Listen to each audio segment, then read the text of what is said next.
Finally सब कुछ manage BJP आलाकमान कर ही लेगी और वही होता दिख रहा है हमें। शिंदे की तबीयत हालांकि फिर से बिगड़ गई थी, मगर अब ठाणे से मुंबई के लिए रवाना हो गए, क्योंकि अभी बीजेपी पर्यवेक्षक जो तय हुए हैं, निर्मला सीतारमण और विजय रूपाणी, वो आज पहुंचने वाले हैं। कल महायुति की बैठक भी है सुबह 10 बजे, तो नाम तमाम फाइनल हो जाएंगे और मंत्रालयों का बंटवारा भी कल हो जाना है। लेकिन अभी जो मीडिया रिपोर्ट्स के हवाले से जो खबर आई है, उसके मुताबिक वही मंत्रालय जो अहम मंत्रालय जो है गृह मंत्रालय और रेवेन्यू डिपार्टमेंट जो है वो बीजेपी अपने पास रख रही है। शिंदे के हाथों में अर्बन डेवलपमेंट ये जा रहा है, और ये पहले भी उन्हीं के पास था, इसलिए इस पे कोई कॉम्प्रोमाइज नहीं है। कहीं ना कहीं पसंदीदा मंत्रालय उनका रहा है पहले से भी, और अजित पवार के पास पहले भी वित्त मंत्रालय था, कृषि विभाग था, तो ये उनके पास ही रहने वाला है। ये तमाम अपडेट्स हैं।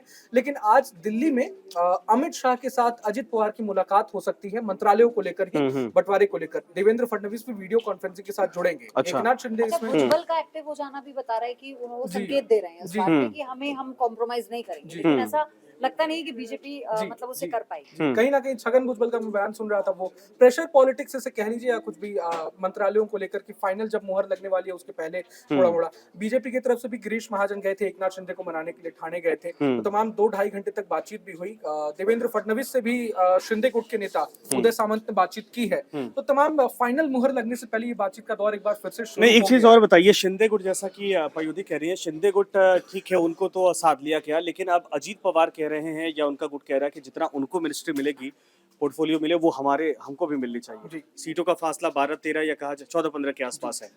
क्या अब अजीत पवार की तरफ से बार्गेनिंग या प्रेशर पॉलिटिक्स किया जाएगा? उनको लगता है कि ऐसा करने से फायदा हो रहा है? तो असल में जो फॉर्मूला तय हुआ है उसके मुताबिक पहले तो जब शिंदे सीएम थे तो उस वक्त तो उनके गुट के पास ज्यादा मंत्रालय थे, लेकिन इस वक्त बीजेपी 22 से 23 मंत्रालय अपने पास रख सकती है। कुल 43 से 44 मंत्रालयों का ये हुआ है ना।